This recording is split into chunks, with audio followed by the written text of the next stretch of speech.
Esse texto diz assim, peço que você mantenha a sua Bíblia aberta, por favor, depois da leitura. Naquele dia, sendo já tarde, disse-lhes Jesus: passemos para outra margem. E eles, despedindo a multidão, o levaram assim como estava no barco, e outros barcos o seguiam. Ora, levantou-se grande temporal de vento, e as ondas se arremessavam contra o barco, de modo que o mesmo já estava a encher-se de água. E Jesus estava na popa, dormindo sobre o travesseiro. Eles o despertaram e lhe disseram: Mestre, não te importa que pereçamos? E ele, despertando, repreendeu o vento e disse ao mar: acalma-te, emudece. O vento se aquietou e fez-se grande bonança. Então lhes disse: por que sois assim tímidos? Como é que não tendes fé? E eles, possuídos de grande temor, diziam uns aos outros: quem é este que até o vento e o mar lhe obedecem? Amém? O tema que eu quero tratar com vocês é este: não desanime, Jesus está no controle. Quero fazer 4 declarações a título de introdução, verdades absolutas. E a primeira declaração é que as tempestades da vida existem e elas são inevitáveis. O fato desta igreja estar comemorando 20 anos não significa que essa jornada não foi uma jornada de muitas tempestades. Nenhum de nós está blindado, nenhum de nós está vivendo numa estufa. A vida não se desenrola num jardim engrinaldado de flores. Pisamos desertos áridos, caminhamos em estradas cobertas de espinhos, enfrentamos mares revoltos. As tempestades chegam para todos, para ricos, para pobres, para doutores, para analfabetos, para crentes e para descrentes. Talvez essa pandemia que enfrentamos ilustra muito bem isso. Morreram pessoas ricas, pessoas pobres, empresários, empregados, cientistas analfabetos, grandes e pequenos, crentes e ateus. Sabem por quê? Porque as tempestades da vida são inevitáveis. Você está passando por uma? Você não é uma exceção da humanidade. Segunda verdade que eu quero declarar a título de introdução é que as tempestades são também imprevisíveis. Elas chegam de súbito, quando você não espera. Elas não mandam um aviso prévio. É uma doença súbita, é um acidente grave, é um divórcio doloroso, é um luto traumático, é uma situação que você nunca imaginou passar na vida, mas está passando. E eu queria ilustrar isso com a topografia deste episódio, onde ocorreu esse episódio aqui. Vocês sabem que o mar da Galileia não é um mar, é um lago de águas doces. Aliás, o maior reservatório de águas doces do Oriente Médio. Tem 21 quilômetros de comprimento por 14 quilômetros de largura. Esse lago, chamado Mar da Galileia, ele fica a 220 metros abaixo do nível do mar Mediterrâneo. Ele é encurralado de montanhas. Do lado oriental, as montanhas de Golã, onde fica hoje a Síria e parte da Jordânia, e do lado ocidental, as montanhas da Galileia. Ali acontece um fenômeno muito curioso. No norte, extremo norte de Israel, não muito distante dali, fica o Monte Hermon. É o pico das bandeiras da região, coberto sempre de gelo o ano todo. Às vezes desce dessa montanha os ventos gelados encurralados pelas montanhas, batem na superfície do mar da Galileia, e sol a pino começa subitamente uma tempestade de vento. Parece-me que foi isso que aconteceu aqui. Jesus entra no barco, diz para os discípulos: passemos para outra margem, e ele está saindo de Cafarnaum para a região de Gadara, ou a região de Decápolis, a região oriental. É um percurso muito curto, e enquanto caminham chega a tempestade. É assim na vida. Você vai ao médico por um exame de rotina e descobre que está com uma doença grave. Você sai de férias com a família e enfrenta um acidente. Casamento de 20 anos de harmonia e amor, de repente um fato acontece e a família se desestrutura. Um filho criado no Evangelho, de repente vira as costas para Deus e gera um problema para a família. As tempestades vêm inesperadamente. Mas em terceiro lugar, as tempestades são também inadministráveis. Aqueles discípulos estavam acostumados com esse lago. Muitos deles nasceram ao redor do mar da Galileia. Pelo menos 4 deles eram pescadores. Viviam e trabalhavam nesse mar o tempo todo. Já tinham passado por muitas situações semelhantes. Já tinham logrado êxito em tantas outras situações. E quando a tempestade chega e Jesus está lá atrás dormindo no barco, eu fico até escutando eles dizerem uns para os outros assim: vamos deixar o mestre descansar. Isso é com a gente.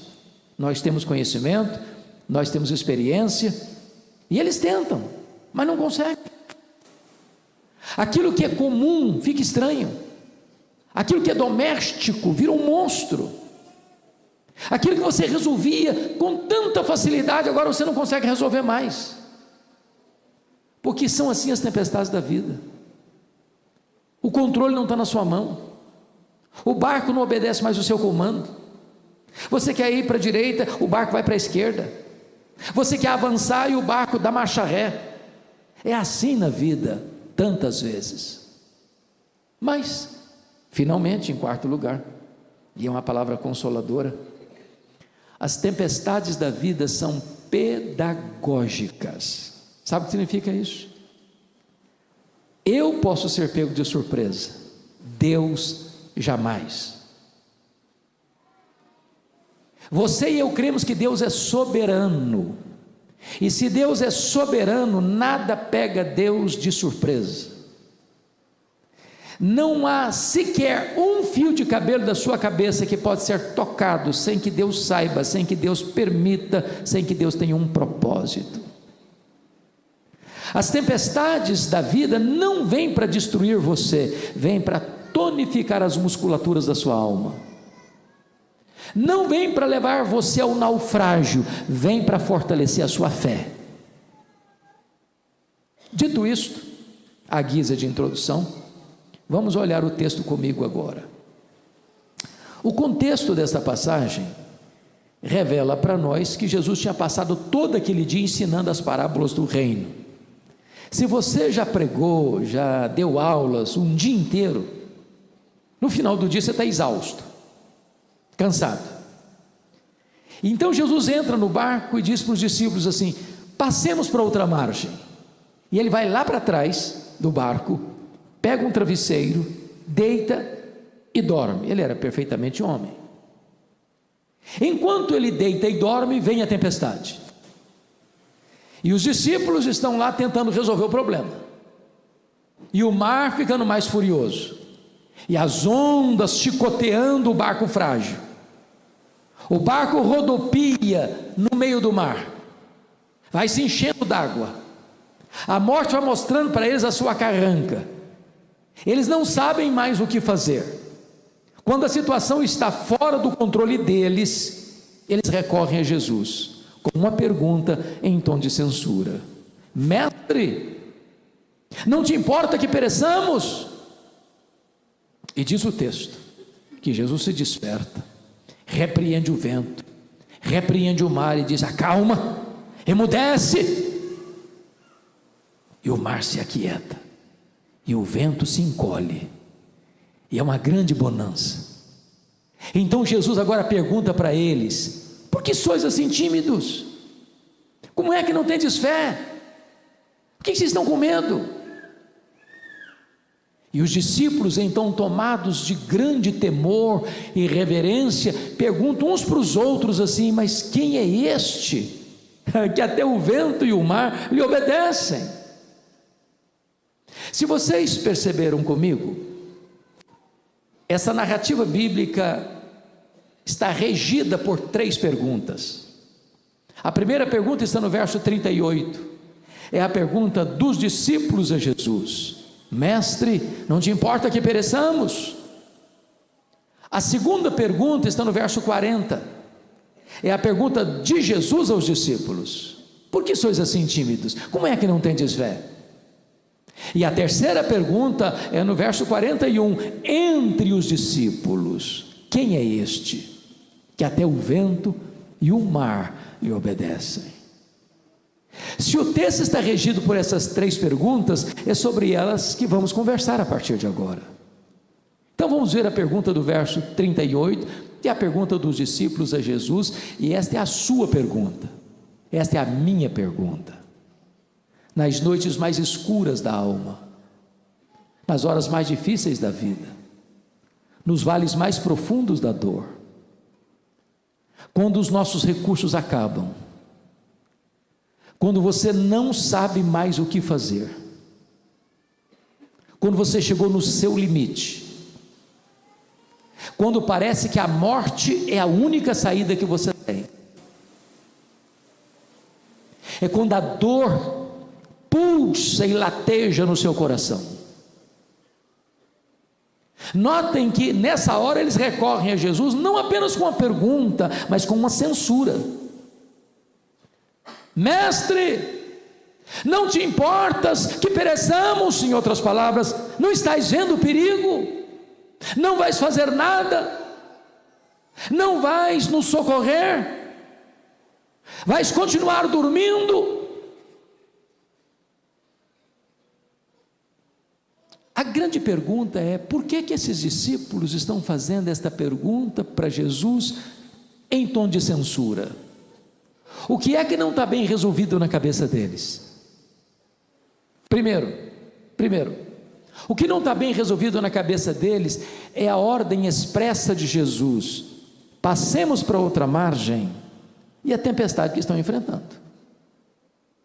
Convenhamos, a gente imagina o seguinte: se eu estou andando com Jesus, se eu estou fazendo o que Jesus me mandou fazer, vai estar tudo bem, é céu de brigadeiro, é navegação por águas esmaltadas, nenhuma tempestade à vista. Como alguns de vocês, eu fui criado num lar cristão, e aprendi desde a minha infância um cântico: com Cristo no barco tudo vai muito bem, vai muito bem, vai muito bem. Só que Jesus está no barco e não está nada bem, nada bem. E aí? Como é que nós fazemos? Você é crente, você é fiel a Deus, você é dizimista, você é um homem de oração, você é uma mulher de oração, você é um homem de Deus, você é uma mulher de Deus, e a sua vida está de ponta cabeça, e a tempestade está moendo você. Os discípulos estão com o coração atordoado com isso. Entender a tempestade que Deus mandou atrás do profeta Jonas é fácil. Ele estava numa rota de desobediência e Deus mandou a tempestade atrás dele. Notinha de rodapé: crente desviado é endereço certo de tempestade.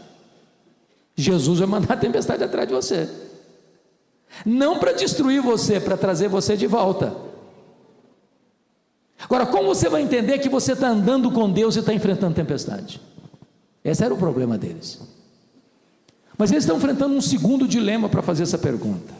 E o segundo dilema deles é este: como é que eles vão conciliar a urgente necessidade deles com a aparente demora de Jesus? O que Jesus está fazendo no barco? Dormindo. Quem está dormindo não está agindo. Há momentos na vida, irmãos, que a demora de Deus nos atormenta mais do que o próprio problema. É quando você está passando uma angústia, e você ora, e você jejua, e você chora, e você passa vigílias na presença de Deus, clamando por socorro, e a única voz que você escuta é o eco do seu desespero. Talvez o maior drama da Marta não foi nem a doença do Lázaro, foi a demora de Jesus. Ela manda um recado muito preciso para Jesus: está enfermo aquele a quem amas. Ela não descancela tudo aí, corre para cá, Lázaro está morrendo. Não, ela só deu um aviso: está enfermo aquele a quem amas. Se você ama, você tem pressa para socorrer a pessoa amada. Agora vamos entender algumas coisas. De onde Jesus estava para onde Marta morava, era um dia de viagem. Um dia de viagem. Então, acompanhe meu raciocínio. O emissário sai de Betânia e vai onde Jesus estava. Um dia de viagem. Chega e dá o recado a Marta: está enfermo aquele a quem amas. Jesus disse: essa enfermidade não é para a morte, é para a glória de Deus. Só que Jesus disse para os seus discípulos assim: o Lázaro morreu. Morreu que dia? No mesmo dia que o emissário saiu da casa da Marta. Agora imagine o seguinte: o emissário volta, mais um dia para ir, então chegou no segundo dia, e chega de supetão e dá notícia: olha, essa enfermidade não é para a morte, é para a glória de Deus, mas o Lázaro está morto e sepultado. Olha o nó na cabeça da Marta. Aí Jesus fica mais 2 dias onde estava. Se o mensageiro gastou um dia para ir, e Jesus fica mais 2 dias, no 4º dia ele vai. Quando ele chega lá, o Lázaro está morto, sepultado há quanto tempo? 4 dias. A Marta estava tão triste, tão decepcionada, que quando Jesus chegou, ela não falou shalom para ele. Ela foi logo despejando a sua mágoa: se tu estiveres aqui, meu irmão não teria morrido.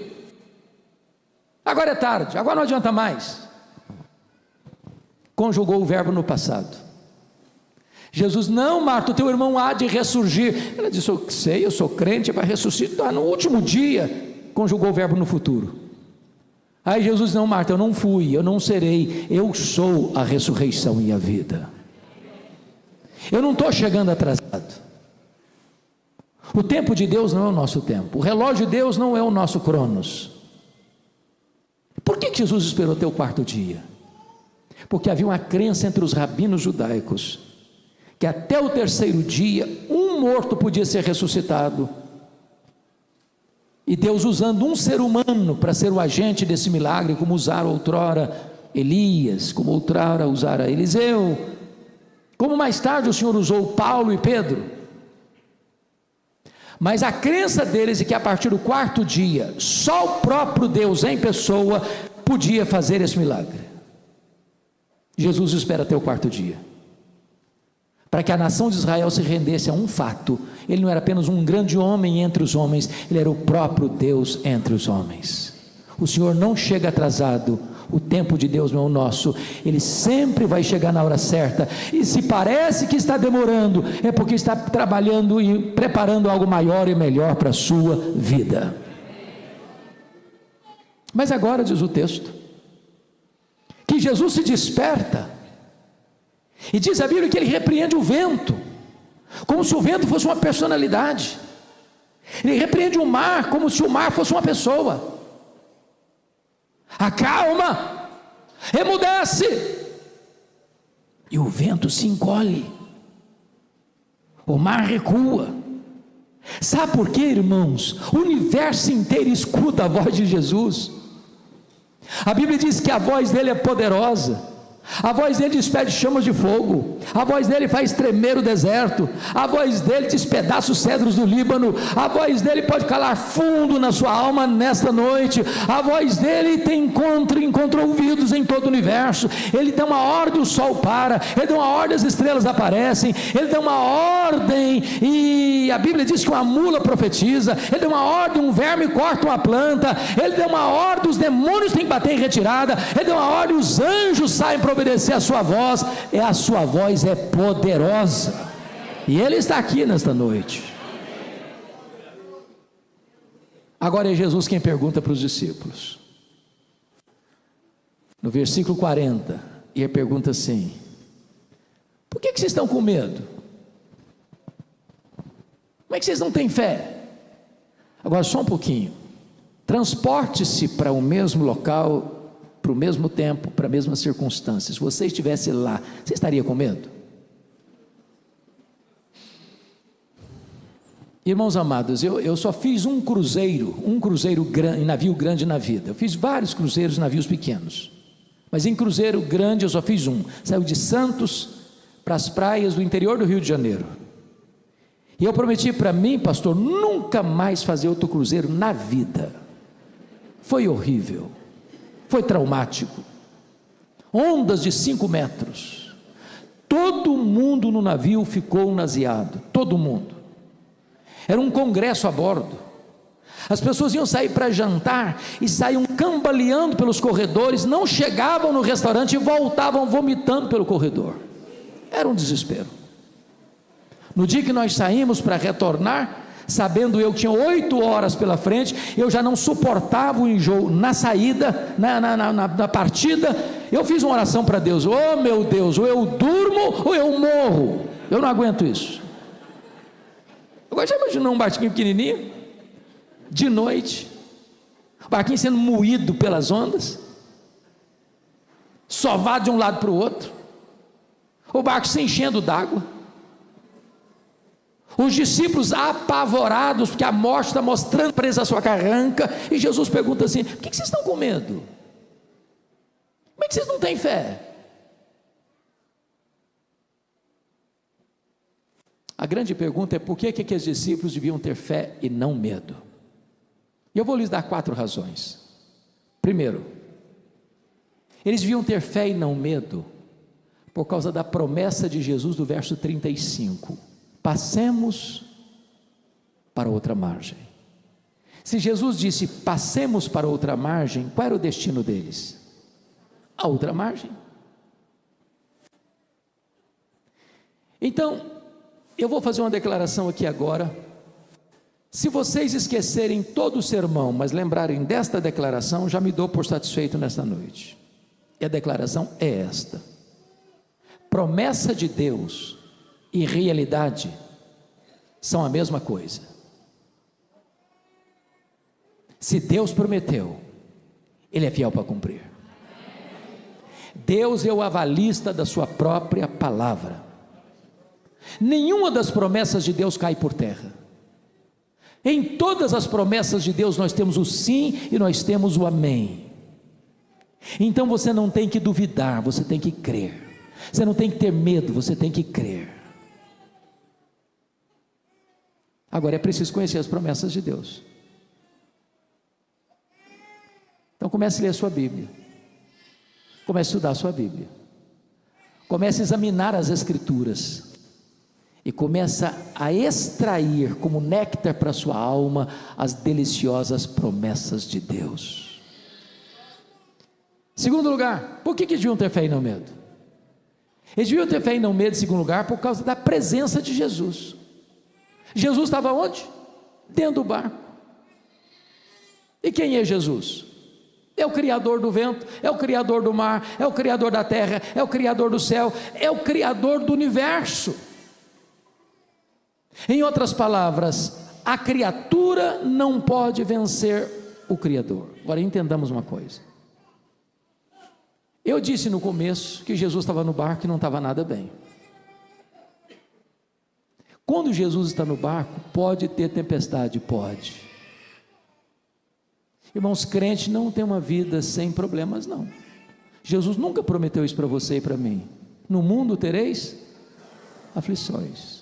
Então tem luta sim, tem choro sim, tem dor sim, tem vale sim. Agora, se Jesus está no barco, não tem naufrágio. Se Jesus está no barco, seu destino é o porto seguro. A Bíblia diz lá no Salmo 84 que nós vamos indo de força em força, e cada um de nós comparecerá diante de Deus em Sião. Então, você não tem que ter medo, você tem que ter fé. Agora, sabe qual é o único remédio para o medo? Não é que você é forte, não é porque você é presbiteriano, não é porque você é calvinista, não é porque você é arminiano, não é porque você é isso, é porque você é aquilo, não é porque você tem dinheiro, não é porque você tem saúde. O único antídoto para o medo é a presença de Jesus. Ainda que eu ande pelo vale da sombra da morte, eu não temerei mal nenhum, porque tu estás comigo. Se Jesus está com você, você precisa ter medo, você precisa ter fé. Terceiro, por que eles deviam ter fé e não medo? Primeiro, por causa da promessa. Segundo, por causa da presença. Terceiro, por causa da paz de Jesus. O que Jesus está fazendo no barco? Dormindo. Pergunta: ele sabia que a tempestade viria? É óbvio que sim. E se sabia, por que dormiu? Porque sabia que estava tudo sob controle. Então, sabe o que é paz? Paz não é ausência de tempestade. Paz é você saber que apesar da tempestade, tudo está sob controle. Não do seu controle, não do meu controle, do controle de Jesus. Irmãos, nós não temos o controle. Como diz lá em 2 Crônicas 20, tem hora que nós não temos forças e tem horas que também nós não sabemos o que fazer.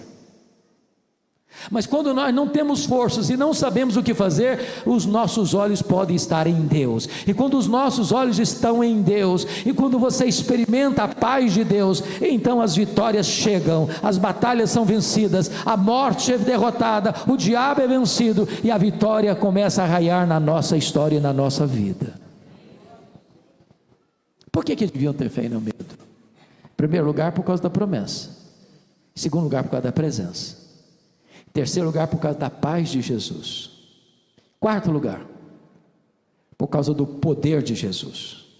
É muito curioso que Marcos reúna ao redor desta passagem outros episódios que retratam o poder de Jesus. Por exemplo, aqui ele tem poder sobre a natureza.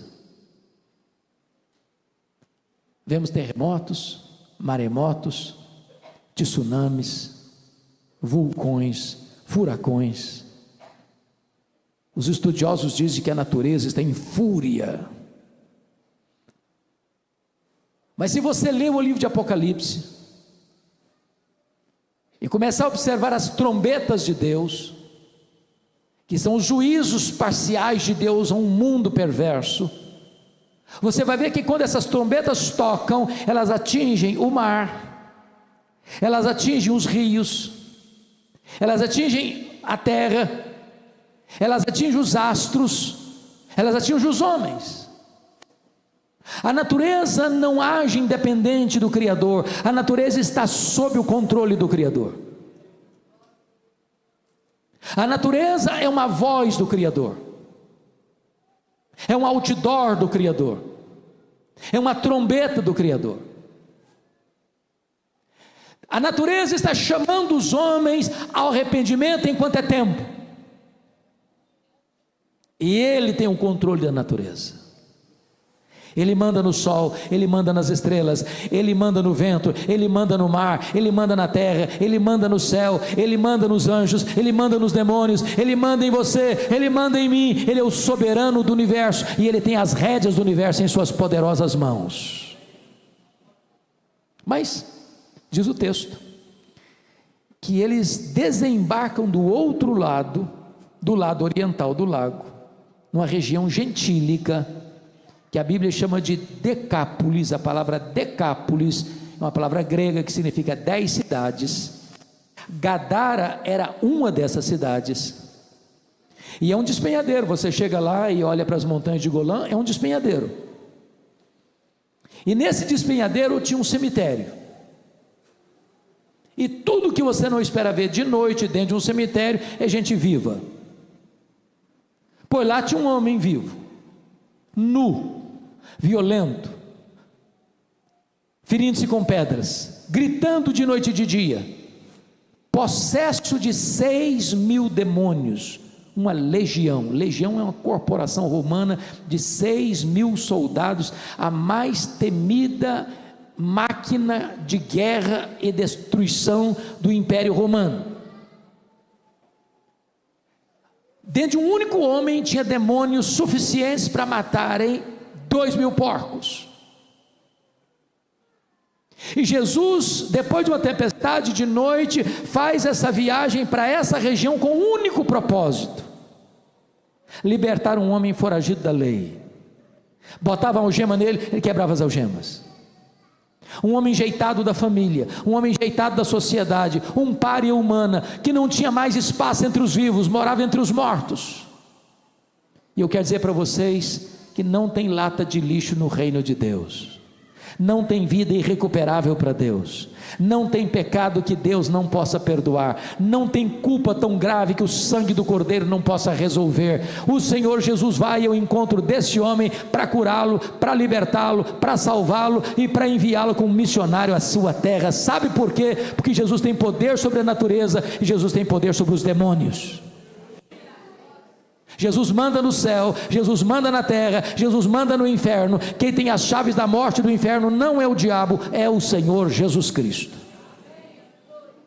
Mas quando ele retorna para a sua cidade, para Cafarnaum, já tem uma multidão à espera dele, e lá tem um pai muito aflito, e esse homem é um homem conhecido na cidade, é o chefe da sinagoga, é o Jairo, tem uma filha única de 12 anos que está morrendo. E ele recorre a Jesus e diz: Senhor, vão comigo na minha casa, para que a minha filha seja curada, impõe as mãos sobre ela para ser curada. E Jesus: vamos embora, Jairo, vamos embora. E Jesus está caminhando com ele, quando de repente uma mulher, que também está sofrendo há 12 anos, de uma hemorragia crônica, pensou consigo: se eu apenas tocar na orla das vestes de Jesus, eu ficarei livre do meu mal. Por que ela fez isso? Sabem por quê? Porque ela não podia viver ou estar no meio da multidão. Dentro da cultura judaica, dentro do aspecto cerimonial judaico, aquela mulher era impura, tudo que ela tocava ficava impuro, e ela tinha que ficar anônima, curtindo o seu sofrimento sozinha, calada. O que é maravilhoso é que, embora a cultura dizia que quando o impuro tocava o puro ficava impuro, o impuro toca o puro, e em vez do puro ficar impuro, é o puro que purifica o impuro. E ao tocar nas orlas das vestes de Jesus, a hemorragia foi estancada na hora e a mulher ficou livre do seu mal. Sabe por quê? Jesus tem poder sobre a natureza, Jesus tem poder sobre os demônios e Jesus tem poder sobre as enfermidades.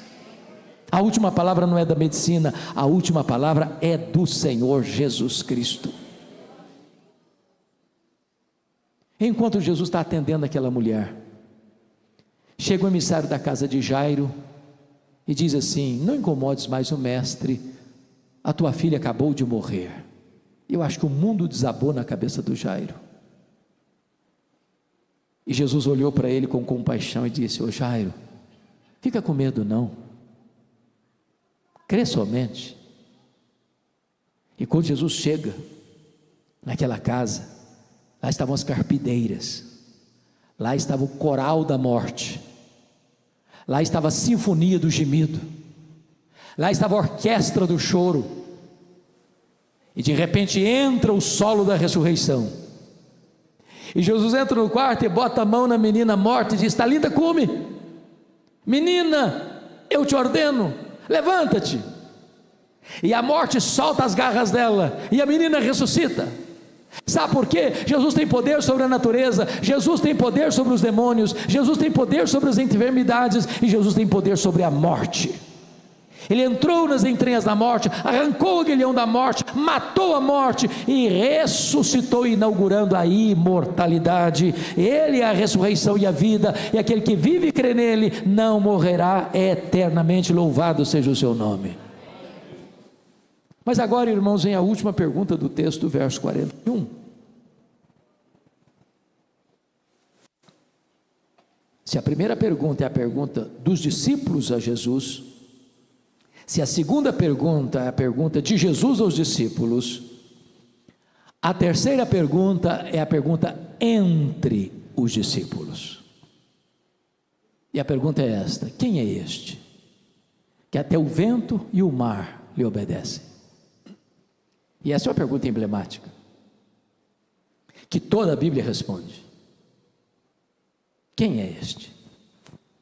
Hoje nós poderíamos responder esta pergunta e dizer assim: este é aquele que juntamente com o Pai e com o Espírito Santo, antes da fundação do mundo, reunido no conselho da Trindade, traçou um plano perfeito, que não pode ser frustrado, incluindo a sua vida, a minha vida, a nossa vida.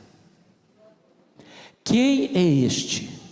Este é o Criador do universo, porque a Bíblia diz que todas as coisas foram feitas por intermédio dele, e sem ele nada do que foi feito se fez, as coisas visíveis e as invisíveis. Sem matéria pré-existente, ele chamou à existência o universo, que tem mais de 93 bilhões de anos-luz de diâmetro. Quem é este? Este é aquele que sustenta todas as coisas pela palavra do seu poder. Quem é este? Este é a semente da mulher, que nasceu para esmagar a cabeça da serpente. Este é o descendente de Abraão, em quem todas as famílias da terra são abençoadas. Este é aquele que é representado pelo Cordeiro da Páscoa, cujo sangue vertido e colocado no batente das portas libertou os primogênitos de Israel da morte no Egito. Quem é este? Este é aquele que foi simbolizado por aquela coluna de nuvem e por aquela coluna de fogo que guiou por 40 anos no deserto. Este é aquele que foi simbolizado pelo maná que caía do céu e pela água que brotava da rocha. Este é aquele que foi simbolizado pelo tabernáculo. Este é aquele que foi simbolizado pela arca da aliança. Este é aquele que foi simbolizado porque estava dentro da arca da aliança as tábuas da lei, o vaso com maná, a vara seca de Arão que floresceu.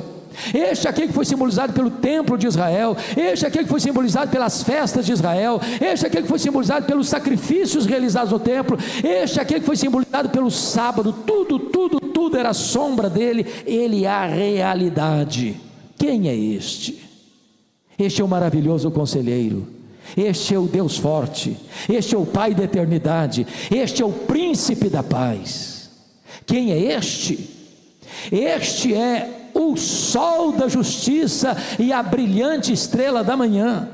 Este é o Messias prometido, este é o Salvador de Israel, este é o Deus único e verdadeiro, este é o Deus Pai, este é o Deus Filho, este é o Deus Espírito Santo. Quem é este?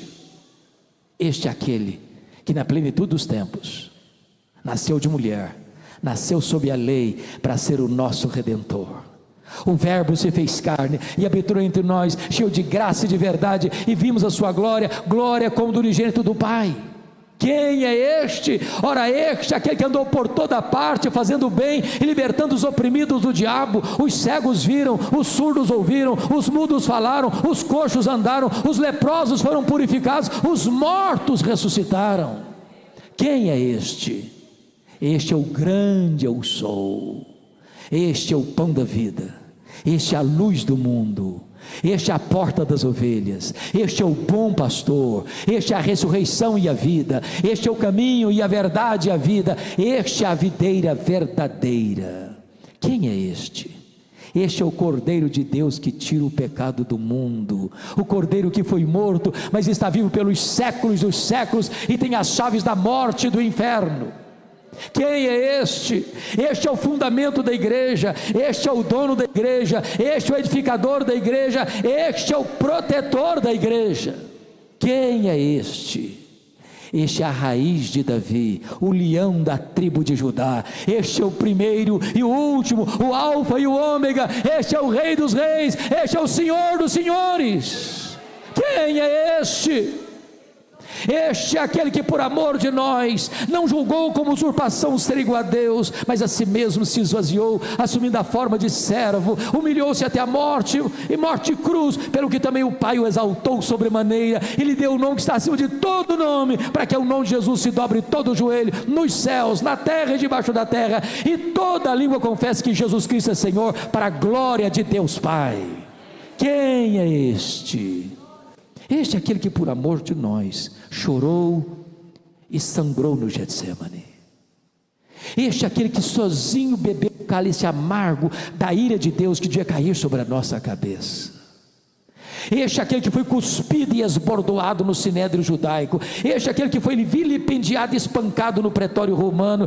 Este é aquele que carregou aquela cruz maldita pelas ruas apinhadas de Jerusalém, sobre os apupos e vaias de uma multidão ensandecida. Quem é este? Este é aquele que foi pregado naquele lenho, expulsado da terra, abandonado pelo céu. Deus meu, por que me abandonaste? Este é aquele que morreu por nós, morreu pelos nossos pecados, foi sepultado e ressuscitou para nossa justificação. Quem é este? Este é aquele que voltou para o céu. Este é aquele que derramou o Espírito Santo sobre a igreja. Este é aquele que está sentado no trono como grande sumo sacerdote, como nosso advogado justo, que intercede por nós junto à destra de Deus. Quem é este? Este é o Rei dos reis, o Senhor dos senhores, que tem as rédeas da história em suas mãos, que levanta reis, que abate reis, que levanta reinos, que abate reinos. Este é aquele que conduz a nossa vida em triunfo. Quem é este?